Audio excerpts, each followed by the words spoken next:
앞으로 20년 뒤 한국은 저 멀리 앞서 나갈 것입니다. 그 바탕에는 한글이 있기 때문입니다. 영국 옥스퍼드 대학교 교수의 한마디에 강연장은 고요함에 잠겼습니다. 믿을 수 없다는 듯 고개를 돌리는 교수들의 눈빛이 흔들리고 있었고 의심 섞인 귓속말이 빠르게 퍼져나갔습니다. 누군가는 자리를 박차고 일어났으며 누군가는 조용히 웃음을 터뜨렸습니다. 하지만 더욱 충격적인 사실은 아무도 이 발언에 진정으로 반박하지 못했다는 것입니다. 과연 어디까지 진실일까요? 그리고 마침내 이 말을 가장 강력하게 부정했던 한 사람은 전혀 다른 진실을 맞닥뜨리게 됩니다. 그날의 강연장으로 떠나보겠습니다. 시작에 앞서 좋아요와 구독 감사합니다. 저는 그날까지만 해도 제 인생이 바뀔 거라곤 몰랐습니다. 옥스퍼드 언어학과 부교수로 18년째 라틴 문자를 연구해온 저에게 그 전화는 평범한 업무처럼 느껴졌죠. 줄리아 교수님, BBC 국제문해의 날 특별 강연 제안드립니다. 저는 잠시 망설였어요. 이미 강의와 논문에 쫓기고 있었거든요. 어떤 주제인가요? 세계 문자 발전사와 유네스코 세종대왕 문해상 내용입니다. 그 순간 저는 멈춰섰습니다. 세종대왕 문해상? 18년간 언어학을 해왔지만 처음 듣는 상이었어요. 당황스러웠죠. 세종대왕 문해상이라고 하셨나요? 네, 유네스코에서 매년 수여하는 상입니다. 한국의 세종대왕 이름을 따서 만든 거예요. 전화를 끊고 바로 검색했습니다. 정말 있더군요. 1989년부터 35년간 존재해온 상을 제가 몰랐던 겁니다. 더 충격적인 건 설명이었어요. 한글의 창제 정신을 기려 문해 교육에 기여한 이들을 포상한다고 적혀 있었거든요. 한글이라는 문자가 세계적으로 인정받고 있다는 게 낯설었습니다. 저는 평생 라틴 문자를 연구해왔어요. 로마 제국부터 현대까지 알파벳이 서구 문명의 기반이 된 과정을 말이죠. 동양의 한 문자를 유네스코가 공식적으로 기린다는 건 받아들이기 어려웠습니다. 하지만 강한 호기심이 일었어요. 도대체 한글이 뭐길래 그렇게 특별한 걸까요? 그날 밤 한글 자료를 찾아봤습니다. 읽을수록 이상한 감정이 들었어요. 15세기에 한 명의 왕이 직접 만든 문자라고 되어 있었거든요. 백성들이 쉽게 배우도록 설계했다는 거였죠. 한 사람이 문자를 만든다고? 백성을 위해서? 문자는 수천 년에 걸쳐 자연 진화하는 거라고 배워왔는데 말이에요. 더 깊이 파고들다가 한글 구조 설명을 읽었습니다. 자음은 발음기관 모양을 본떠 만들고 모음은 천지인 사상으로 설계했다는 내용이었어요. 소름이 돋았습니다. 이건 단순한 문자가 아니라 철학체계였어요. 발음과 철학이 완벽하게 결합된 설계도 같은 문자였습니다. 제가 연구해온 라틴 문자들을 떠올려 봤어요. 로마인들이 그리스 문자를 빌려와 바꾼 것이었죠. 지배층 필요에 의해서요. 백성을 위한 문자란 개념은 없었어요. 이럴 수가 있나? 평생 옳다고 믿어온 것들이 흔들렸습니다. 문자는 자연 진화해야 한다는 믿음, 서구 문자가 최고라는 확신들이 말이죠. 다음 날 BBC에 전화했어요. 강연하겠습니다. 조건이 있어요. 어떤 조건인가요? 한글도 깊이 다루고 싶습니다. 단순 소개로 끝내지 말고요. 그렇게 하시죠. 한글 관심이 높아지고 있거든요. 창밖 옥스퍼드 건물들이 아침 햇살에 빛났어요. 수백 년 역사를 간직한 이곳에서 저는 새로운 세계와 마주한 거였습니다. 그 다음 주간은 제게 충격의 연속이었습니다. BBC 강연 준비를 핑계로 한글 연구에 빠져들었는데 파면 팔수록 더 깊은 미스터리가 나타났어요. 첫 번째 충격은 한글의 자음 체계였습니다. 기억이라는 글자를 보고 있는데 갑자기 소름이 돋았어요. 이 글자가 실제로 혓부리가 목구멍을 막는 모양을 본떠 만든 거였거든요. 설마 이게 진짜일까? 저는 거울 앞에 서서 직접 기억 소리를 내며 혀의 움직임을 관찰했습니다. 정말로 혓부리가 목 안쪽을 막는 형태였어요. 니은은 혀끝이 윗잇몸에 닿는 모양이었죠. 이건 단순한 우연이 아니었습니다. 체계적인 설계였어요. 발음 부위에 따라 글자 모양이 정해진 거였죠. 서구 언어학에서 배운 음성학 이론을 떠올렸습니다. 19세기에 와서야 발음 부위를 체계적으로 분류했는데 한글은 이미 15세기에 그걸 문자 체계에 반영한 거였어요. 이럴 수가 없어. 제가 연구해온 라틴 알파벳은 어떨까요? 어는 왜 A 모양일까요? 그냥 옛날 그림 문자에서 유래된 거였어요. 발음과는 아무 관계가 없었죠. 두 번째 충격은 모음 체계였습니다. 아, 우를 보며 처음엔 단순한 선과 점의 조합인 줄 알았어요. 그런데 자료를 읽어보니 이것도 철학적 원리가 있었습니다. 천지인 사상이라고. 이는 사람을, 는 하늘을, 은은 땅을 상징한다는 거였어요.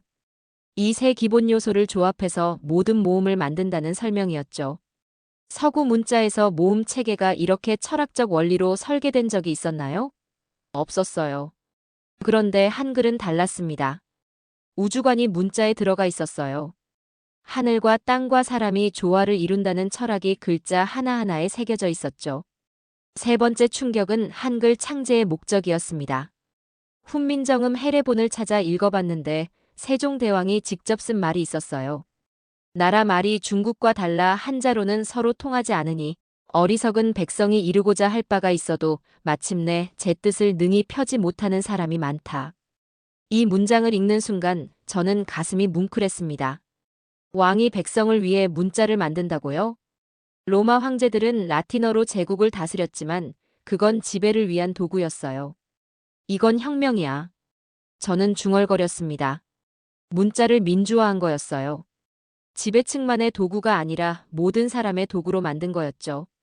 더 놀라운 건 그 실용성이었습니다. 한글은 24개 기본 글자로 모든 소리를 표현할 수 있다고 되어 있었어요. 영어는 알파벳 26개인데도 발음이 불규칙하죠. 그런데 한글은 글자만 알면 처음 보는 단어도 정확히 읽을 수 있다는 거였어요. 저는 그동안 제가 믿어온 언어학 이론들을 다시 생각해 봤습니다. 문자는 오랜 시간에 걸쳐 자연스럽게 진화해야 완성도가 높아진다고 배웠어요. 하지만 한글은 그 모든 편견을 뒤엎었습니다. 설계되었기 때문에 더 과학적이었어요. 내가 틀렸구나. 그날 밤 저는 오랫동안 잠들지 못했습니다. 18년간 쌓아온 학문적 신념이 흔들리고 있었어요. 파리 유네스코 본부에 도착했을 때 저는 긴장했습니다. 세계 문자학회는 3년마다 열리는 권위 있는 학술회의였거든요. 줄리아, 오랜만이야. 뒤에서 익숙한 목소리가 들렸습니다. 미나토 하지메 교수였어요. 도쿄대 명예교수이자 제가 박사과정 때부터 존경해온 분이었죠. 교수님, 안녕하세요. 미나토 교수는 단정한 정장에 차분한 미소를 띠고 있었어요. 여전히 날카로운 지성이 느껴졌죠. 이번 발표 주제가 흥미롭더군. 한글에 대한 내용이라고? 저는 잠시 망설였습니다. 네, 한글의 언어학적 특성에 대해 다뤄볼 예정입니다. 미나토 교수의 표정이 미묘하게 변했어요. 미소는 띄고 있었지만 눈빛이 조금 차가워졌죠.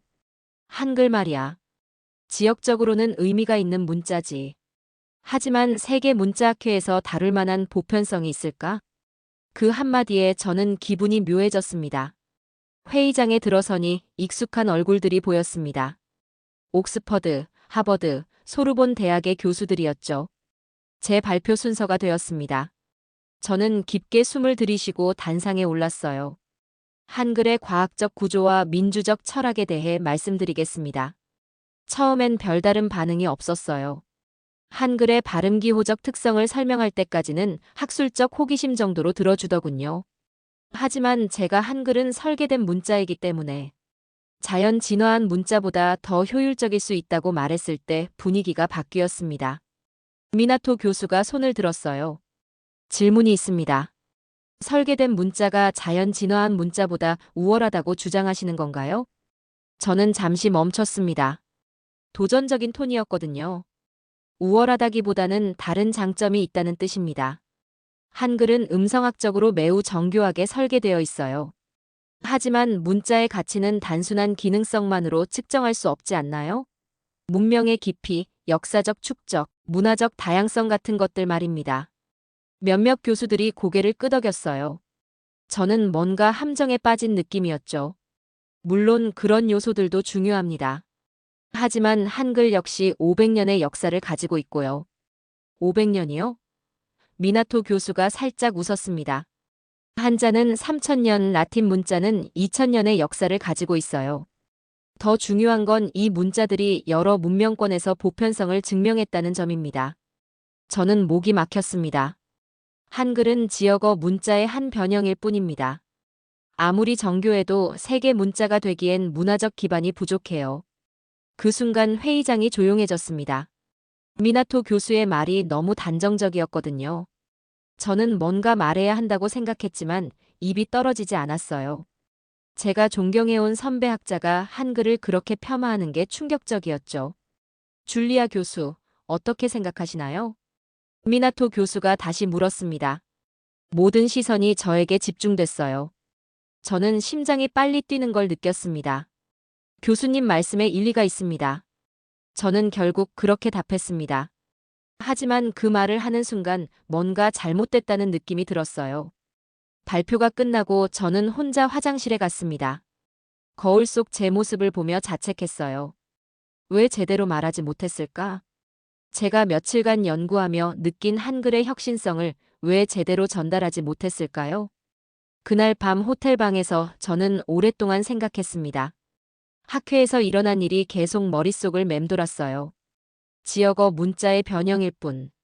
미나토 교수의 마지막 말이 귀에 박혔죠. 정말 그럴까요?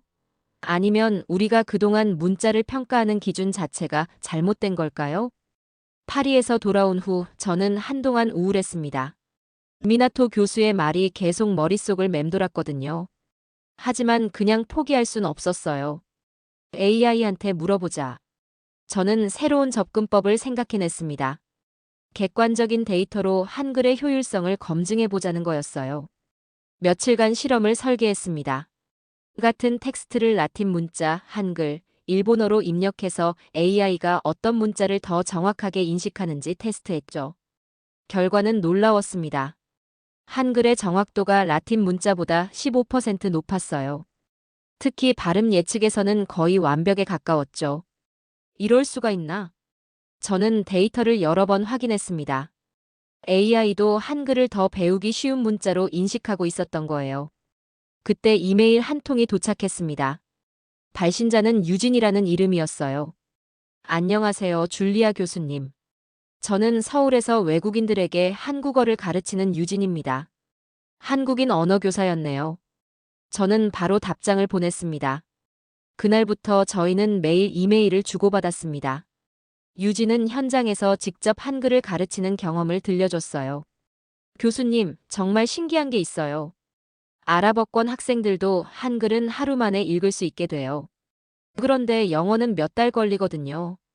유진의 말이 제 실험 결과와 정확히 일치했습니다. 미국 학생 하나는 이렇게 말하더라고요. 한글은 수학 공식 같다고요. 규칙만 알면 모든 걸 풀 수 있다고. 저는 가슴이 뭉클했습니다. 그 표현이 정확했어요. 더 놀라운 건 유진이 들려준 세종대왕 이야기였습니다.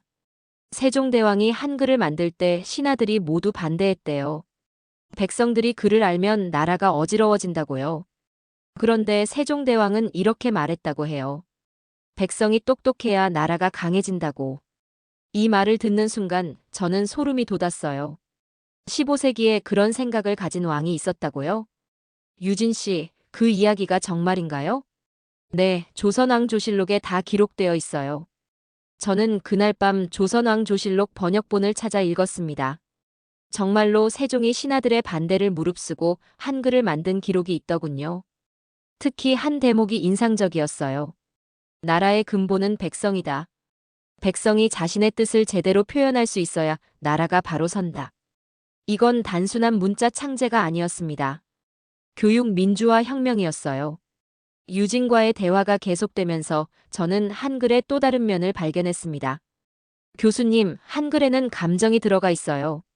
감정이요? 네, 한글로 편지를 쓸 때와 영어로 쓸 때 느낌이 달라요.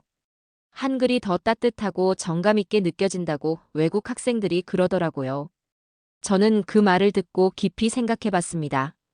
아마 만든 사람의 마음이 문자에 스며든 것 같아요. 세종대왕의 백성사랑이 한글 하나하나에 들어가 있는 거 아닐까요? 유진의 말에 저는 또 한 번 감동받았습니다.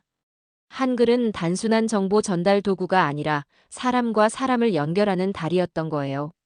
그날 밤 저는 결심했습니다. 미나토 교수가 뭐라고 하든 학계가 어떻게 반응하든 상관없어요. 저는 한글의 진실을 세상에 알리겠다고 말이죠.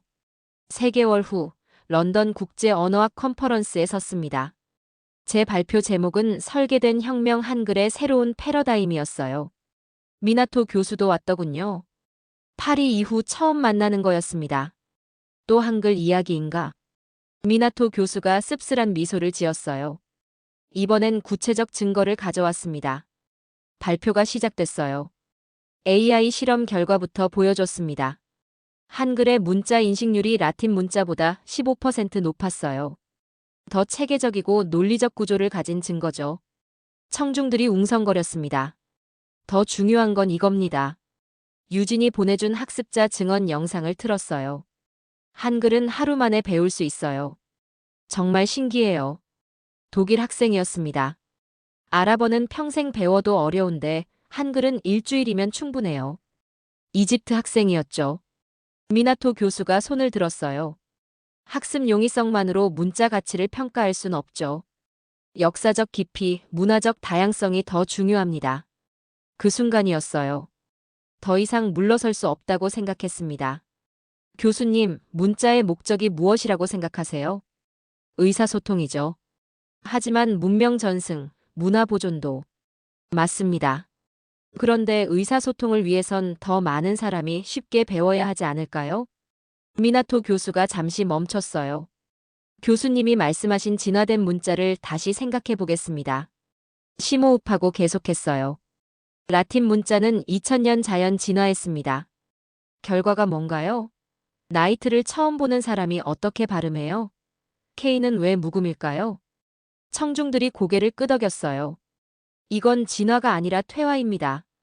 시간이 지나며 더 복잡하고 비효율적이 됐어요. 미나토 교수 얼굴이 굳었습니다. 반면 한글은 500년 지났지만 여전히 완벽해요. 기억은 항상 기억 소리죠. 예외가 없어요. 목소리에 힘을 실었습니다. 진화된 문자만이 문명이라는 믿음 자체가 잘못된 거 아닐까요? 회의장이 조용해졌어요. 수천 년 문자 역사를 부정하려는 건가요? 미나토 교수가 날카롭게 반박했습니다. 부정이 아닙니다. 재평가죠. 마지막 슬라이드를 열었어요. 세종대왕의 한글 창제 이유였습니다. 문자에도 의도가 있어요. 라틴 문자의 의도는 로마 제국 통치였죠. 한자는 지배층 권위 유지였어요. 잠시 숨을 고르고 말했습니다. 한글의 의도는 백성 교육이었어요. 모든 사람이 쉽게 배워 자신의 생각을 표현하게 하는 것이었죠. 청중 일부가 박수치기 시작했어요. 만약 문자에 의도가 있다면 가장 순수한 의도는 평등입니다. 그 평등을 실현한 유일한 문자가 한글이에요. 미나토 교수가 일어섰습니다. 너무 이상주의적 해석 아닌가요? 이상주의요? 단호하게 대답했어요. 저는 18년간 서구 문자를 연구했습니다. 문자가 얼마나 불공평한 도구였는지 깨달았어요. 문자는 권력이었고 소수만의 특권이었죠. 마이크에 입을 가까이 댔습니다. 하지만 한글은 달라요. 한글은 문자를 민주화했어요. 왕이 백성에게 글을 나눠준 유일한 역사입니다. 박수가 터졌어요.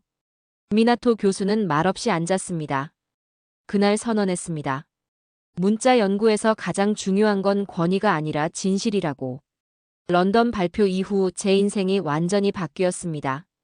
예상치 못한 곳에서 연락이 오기 시작했거든요. 첫 번째는 MIT였어요. 줄리아 교수님, 디지털 언어 표준화 프로젝트에 참여해 주실 수 있나요? MIT 인공지능 연구소에서 한글 구조 기반 새로운 디지털 언어 체계를 개발한다는 거였어요. 한글의 음성학적 체계가 인공지능 학습에 최적화되어 있습니다. 교수님 연구가 큰 도움이 될 것 같아요. 믿을 수 없었어요. 제가 주장한 한글의 과학성을 세계 최고 기술 대학에서 인정하고 있었던 거죠. 며칠 후 구글에서 연락 왔습니다. 한글 기반 언어 모델 개발에 자문해 주실 수 있을까요? 구글 AI 팀이 한글의 구조적 특성에 주목하고 있다는 설명이었어요. 한글은 24개 기본 글자로 모든 음성을 표현할 수 있잖아요. 이런 체계적 구조가 AI에겐 완벽한 학습 데이터예요. 메타에서도 비슷한 제안이 왔습니다. 전 세계 소수 언어 보존 프로젝트에서 한글을 표준 문자로 사용하고 싶다는 거였어요. 문자가 없는 언어들을 한글로 표기하면 더 정확하게 보존할 수 있을 것 같습니다. 가슴이 두근거렸어요. 제가 몇 달 전 상상했던 일들이 현실로 일어나고 있었거든요. 가장 중요한 순간은 네이처 저널에서 논문 게재 요청이 왔을 때였습니다. 미래의 문자는 설계된다라는 제목으로 써주실 수 있나요? 세계 최고 권위의 과학 저널에서 제 한글 연구를 다루고 싶다는 거였어요. 떨리는 손으로 논문을 쓰기 시작했습니다. 논문의 핵심 주장은 단순했어요. 자연 발생적 문자가 우월하다는 기존 패러다임이 틀렸다는 것이었죠. 인간이 설계한 문자야말로 인간 필요에 가장 적합하다. 한글은 그 완벽한 증거다. 밤새워 논문을 썼습니다. 지난 몇 달간의 연구 결과를 모두 담았어요. AI 실험 데이터, 학습자 증언, 역사적 맥락까지요. 특히 결론 부분에 공들였습니다. 문자의 미래는 과거에 있지 않다. 미래는 더 나은 설계에 있다. 한글이 보여준 길을 따라가야 한다. 논문이 게재되자 반응이 폭발적이었어요. 전 세계 언어학자들이 댓글을 달기 시작했습니다. 패러다임의 전환이다. 문자학의 새로운 장이 열렸다. 한글에 대해 다시 생각해봐야겠다. 하지만 반대 의견도 만만치 않았어요. 특히 전통학자들은 강하게 비판했습니다. 서구 중심주의를 동양 중심주의로 바꾸는 것에 불과하다. 그 중에서도 미나토 교수의 반박 논문이 가장 날카로웠어요.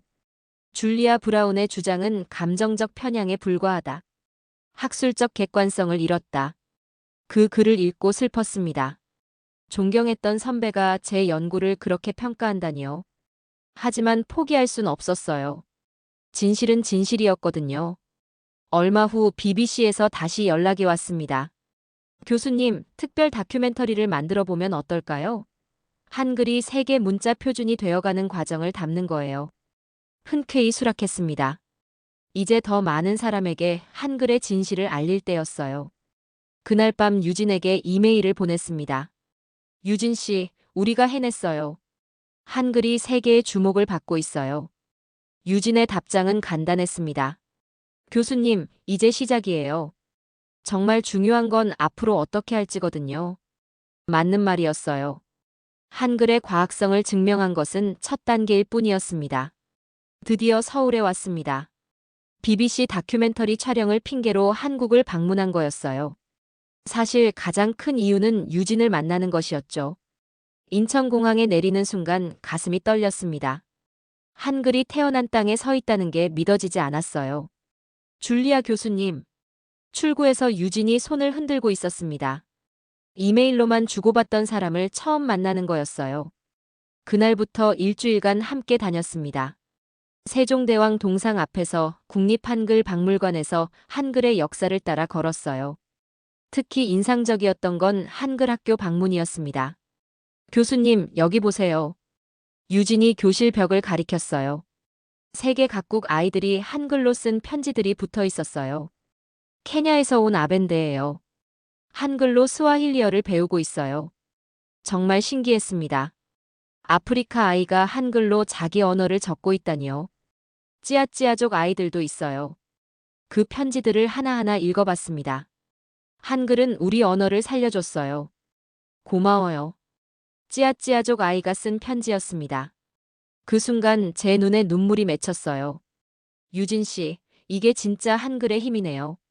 네, 한글은 단순한 문자가 아니라 희망이에요. 우리는 찌아찌아족 마을을 직접 방문하기로 했습니다.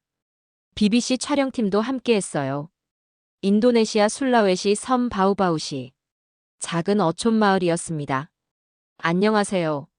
마을 아이들이 한글 팻말을 들고 환영해줬어요. 아베지, 어머니. 아이들이 찌아찌아어를 한글로 쓴 것을 보여줬어요. 완벽했습니다. 마을 이장 아마빙 씨와 인터뷰했습니다. 한글 덕분에 우리 언어가 사라지지 않았어요. 아이들이 조상의 말을 글로 쓸 수 있게 됐거든요. 언어가 없어질 뻔했다고요? 네, 인도네시아어만 배우라고 해서요. 우리말은 점점 잊혀져 갔어요. 그런데 한글을 만나고 나서 모든 게 바뀌었어요. 저는 깊이 감동받았습니다. 한글이 한 민족의 정체성을 구해준 거였어요. 한글은 우리에게 자존심을 돌려줬어요. 아마빙 씨의 말에 저는 할 말을 잃었습니다. 그날 밤 유진과 바닷가를 걸었습니다. 교수님, 언어학이 뭐라고 생각하세요? 갑작스러운 질문이었어요. 인간의 소통 체계를 연구하는 학문이죠. 저는 달리 생각해요. 언어학은 사람과 사람을 연결하는 일이에요. 유진의 말이 가슴에 와 닿았습니다. 교수님이 한글을 연구한 덕분에 찌아찌아족 아이들이 자신의 언어를 지킬 수 있게 됐어요. 이게 진짜 언어학 아닐까요? 맞는 말이었어요. 유진 씨, 제가 18년간 책상에 앉아서 이론만 연구했네요. 아니에요. 교수님 연구가 있었기 때문에 한글의 가치를 세상에 알릴 수 있었어요. 그날 밤 저는 깨달았습니다. 학문이란 결국 사람을 위한 것이라는 걸요. 다큐멘터리 촬영 마지막 날 유진이 말했어요. 교수님, 한국어 배워보시는 게 어때요? 한국어요? 네, 한글의 진정한 아름다움을 느끼려면 한국어를 써봐야 해요. 저는 웃었습니다. 좋은 생각이네요. 선생님이 되어주실 거죠? 물론이죠. 그렇게 저희의 새로운 여행이 시작됐습니다. 1년 후, 저는 파리 유네스코 본부에 다시 서 있었습니다. 이번엔 완전히 다른 이유로요. 유네스코 한글 기반 국제교육 시범 프로젝트를 공식 승인합니다. 사무총장이 선언하는 순간 회의장이 박수로 가득 찼습니다. 미나토 교수도 참석했습니다. 예전과 달리 부드러운 표정이었어요. 줄리아, 축하해. 교수님, 감사합니다. 내가 틀렸을 수도 있다는 걸 인정하지. 한글의 가능성을 보여줬어. 그 말을 듣는 순간 제 눈에 눈물이 맺혔습니다. 회의가 끝나고 저는 혼자 호텔방에 앉았어요. 노트북을 열고 새로운 논문을 쓰기 시작했습니다. 그런데 이상한 일이 일어났습니다.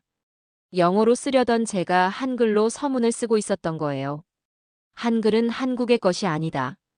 저는 한글로 한 글자씩 써내려갔습니다.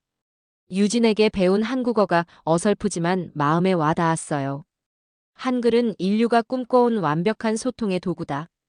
다음 날 BBC 스튜디오에서 마지막 인터뷰를 했습니다. 교수님, 1년 전과 지금 어떤 게 가장 달라졌나요? 1년 전 저는 한글을 연구 대상으로만 봤어요. 지금은 한글을 살아있는 생명체로 봅니다. 생명체라고요? 네, 한글은 단순한 문자가 아니라 꿈이에요. 모든 사람이 평등하게 소통할 수 있다는 꿈이죠. 카메라가 제 얼굴을 클로즈업했습니다. 한글의 철학은 간단해요. 어려운 건 나쁜 것이고 쉬운 건 좋은 것이다. 권위는 나쁜 것이고 평등은 좋은 것이다. 저는 잠시 숨을 고르고 말했습니다. 한글은 한국의 것이 아니라 인류의 미래입니다. 방송이 끝나고 유진에게 영상통화를 걸었습니다. 유진 씨, 봤어요? 네, 정말 감동적이었어요.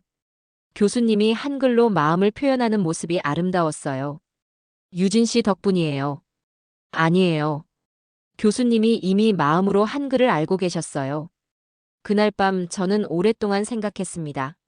지난 1년간 겪은 일들을 말이에요. 한글을 처음 만났을 때의 충격, 미나토 교수와의 갈등, 찌아찌아족 아이들, 유진과의 우정. 모든 게 하나로 연결되어 있었어요. 깨달았습니다. 제가 한글을 통해 배운 건 문자학이 아니라 인간학이었다는 걸요. 다음 주 옥스퍼드에서 새 강의를 시작합니다. 제목은 설계된 미래예요. 첫 수업에서 학생들에게 이렇게 말할 예정입니다. 문자는 과거를 기록하는 도구가 아닙니다. 미래를 설계하는 도구예요. 제 책상 위에는 유진이 보내준 한글 캘리그래피가 걸려 있어요. 꿈은 이루어진다. 한글로 쓰인 그 문장을 볼 때마다 저는 웃게 됩니다. 정말로 꿈이 이루어졌거든요. 한글이 세계의 언어가 되는 꿈, 모든 사람이 평등하게 소통하는 꿈, 그리고 학문이 사람을 행복하게 만드는 꿈까지요. 이제 진짜 시작입니다. 지금까지 감동주점에서 사연 전해드렸습니다. 시청해주셔서 감사합니다.